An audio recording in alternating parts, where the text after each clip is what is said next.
ఎంతో సంతోషకరమైన ఒక వార్త. నిజంగా ప్రియమైన సోదరి సోదరుడా, ఈ రోజు యొక్క ధన్యత దేవుడు మనకు అనుగ్రహించిన విధానం కొరకు దేవుని స్తుతిస్తూ కొద్ది క్షణాలు మనం ధ్యానంలో వెళ్ళకుండా ముందు ఒక చిన్న ప్రార్థన చేసుకుందాం. అందరి తల్లలో వచ్చుకున్నట్లయితే మనం ప్రార్థించుకుందాం. మమ్మల్ని అతి మిగిలిగా ప్రేక్షణ మా యొక్క ప్రయత్నం నీ యొక్క ప్రశ్న స్తోత్రం రాజా. ఇద్దరు ముగ్గురు నా నామదేవుల మధ్యాచిన దేవానికి వేలాది స్తోత్రం. యోగి లేని యొక్క ధన్యత మాకు అనుగ్రహించిన దేవానికి స్తోత్రం. గడిచిన వారం దినం క్షణం నుంచి ప్రభు ఈ యొక్క నూతనమైన ఒక క్షణం వరకు మమ్మల్ని కాచి కాపాడిన విధానం కొరకు నీకు వేలాది స్తోత్రం. యోగి లేని యొక్క ధన్యత మాకు అనుగ్రహించిన దేవానికి వేలాది స్తోత్రం. ప్రభు మీకు ఎంత ఆయాసకరమైన క్రియలు చేసినానో, మీరు మమ్మల్ని ఎంతగానో ప్రేమించి సజీవించి కాచి కాపాడిన విధానం కొరకు దేవునికి స్తోత్రం. ప్రభా మీ యొక్క కృప ద్వారా ప్రభా పాట ద్వారా మిమ్మల్ని మహిమపరిచించున్నాము, ఆరాధన ద్వారా మిమ్మల్ని గణపరిచించున్నాము రాజా. వాక్య సందేశం వెళ్తుండగా ఈ యొక్క యోగ్యత లేని వాడిని ప్రభు ఆయనను ప్రభా నన్ను ఎన్నుకున్న విధానం కొరకే స్తోత్రం. మీ యొక్క పరలోక విశేషమైన ఒక జ్ఞానంతో నింపి సకల మహిమ మీకే చెందేలాగా యేసయ్య పరిశుద్ధ నామం అడిగి వేడుచున్నాను తండ్రి, ఆమేన్. హల్లెలూయా. దేవునికి స్తోత్రం కలుగును గాక. రేపటి రోజున ఒక విశేషత ఏమంటున్నదండి? ఏంటండి? Independence day. August 15th is observed as Independence Day. You know, 78 very good Daisy. Praise ఏమంటున్నాడు టీచర్? 78th independence day. నిజంగా ప్రియమైన సోదరి సోదరుడా, 78 సంవత్సరాలు మన యొక్క దేశానికి స్వాతంత్రం వచ్చిన ఒక దినంగా మనం రేపు ఆచరిస్తూ ఉంటున్నాము. క్రైస్తవ బిడ్డలుగా పాపము నుంచి మనకు స్వాతంత్రము ఎప్పుడు వచ్చి ఉంటున్నదని మనం చెప్పగలము. యేసయ్యను సొంత రక్షకునిగా ఏ రోజైతే మనము యథార్థంగా మన ఒక విరిగి నలిగిన హృదయాలను దేవుడికి సమర్పించి, దేవా నేను నిన్ను నా ఒక సొంత రక్షకునిగా అంగీకరిస్తానని మనం యథార్థంగా చెప్పినట్లయితే అదే రోజు మనకు స్వాతంత్రం. హల్లెలూయా, హల్లెలూయా. నిజంగా ప్రియమైన సోదరి సోదరుడా, మనము ఈరోజు వాక్య ధ్యానంలో 2 కొరింథీయులకు రాసిన పత్రిక 3వ అధ్యాయము 17వ వచనం. డామినిక్ ఇక్కడికి వచ్చిన 2 Corinthians 3rd chapter 17th verse తీసినారు, చదివి సహకరించండి. 2 కొరింథీయులకు రాసిన పత్రిక 3వ అధ్యాయము 17వ వచనం.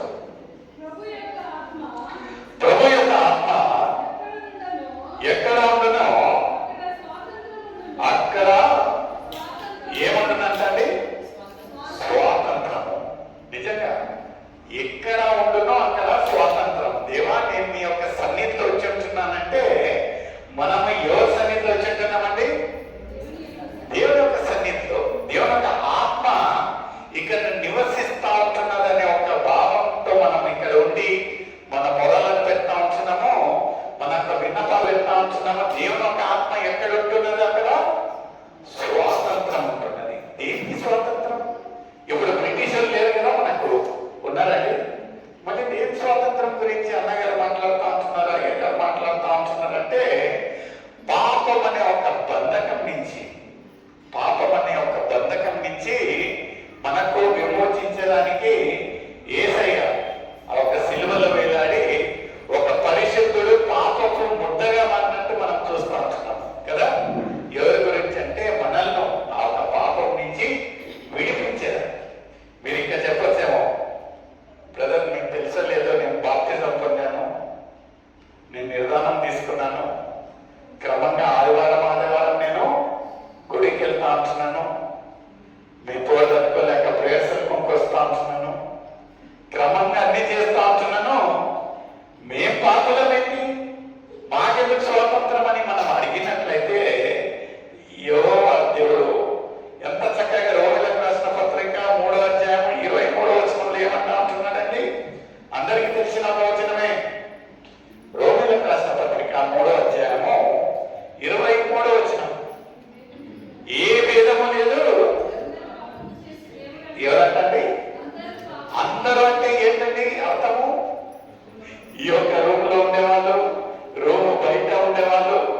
యొక్క లోకంలో నివసించే వాళ్ళు ప్రతి ఒక్కరు, ఇక్కడ సేవకులు వచ్చారు, ఇక్కడ దైవ సేవకులు వచ్చారు, ఇక్కడ సామాన్యులు వచ్చారు, ఇక్కడ రాజకీయ వ్యక్తులు వచ్చారు, సమస్త జనాంగము.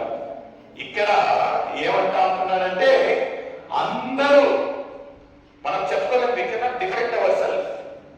లేదు నాలో ఏ పాపం లేదు, నాలో ఏ దాగు లేదంటే మనల్ని మనము ఏం చేసుకున్నట్టు, మోసం చేసుకున్నట్టు. ఎవరికి కావాలండి? మనము మోసపరుచుకొని మన సొంతంగా మనం చెప్పుకోవచ్చేమో నాలో ఏం పాపం లేదు కదా.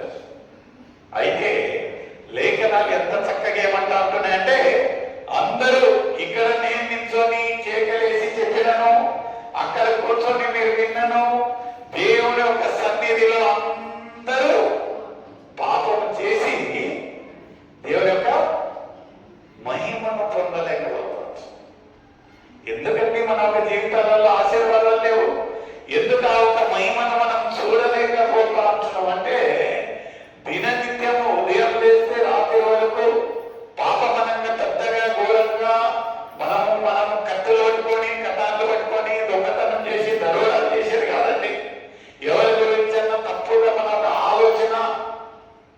ఆలోచన చేసినను అది పాపం.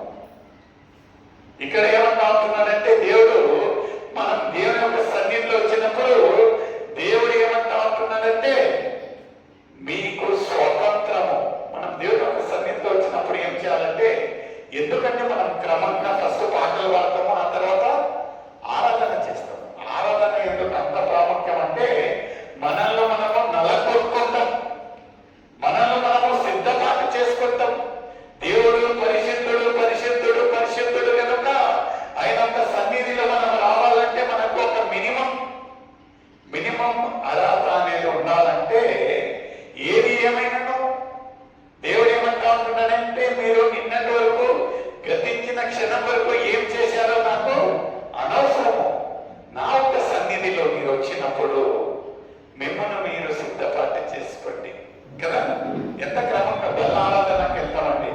ప్రతి వారము మనల్ని మనము శుద్ధిపరుచుకుంటాము. దేవుడికి చెప్తాం, దేవా నేను ఒక పాపిని రాజా, నీకెంతో అతిక్రమించుంటున్నాను, ఆయాసకరమైన క్రియ చేసి ఉంటున్నాను, నైనా నన్ను క్షమించు అనే ఒక బల్లలో మనము పాల్గొందుతాం. ఆయన ఒక పరిశుద్ధ రక్తమును, ఆయన ఒక శరీరాన్ని మనం పంచుకుంటాము. నిజంగా దేవుడు ఎంత అనుకూలంగా, స్వేచ్ఛగా, స్వతంత్రంగా. అక్కడ ఎవరన్నా కట్టబట్టుకుని నిలబడతారండి, ఈ వారం అంతా నువ్వు తప్పు చేసావు, నువ్వు అర్హత లేదు నీకని లేదు. దేవుడు ఎంత స్వేచ్ఛగా ఏమంటా ఉంటుందంటే ఎక్కడ నా ఆత్మ ఉంటుంది అక్కడ మీకు స్వతంత్రం ఉండను. మనం లోకరీతిగా అనుకుంటామేమో 78 సంవత్సరాలు అయింటున్నది, మేబీ ఎందుకంటే మనము ఆ ఒక బ్రిటిష్ కాలం నుంచి ఇక్కడికి మనకు స్వాతంత్రం వచ్చుంటున్నదేమో. అయితే నిజమైన స్వాతంత్రం ఎప్పుడంటే మనము పాపమనే ఒక బంధకం నుంచి విడుదలైనప్పుడు, అదండి నిజమైన స్వాతంత్రం. We have to observe this one very beautifully. నిజంగా ఇది దేశంలో ఉంటున్నాము, దేశానికి ఇచ్చే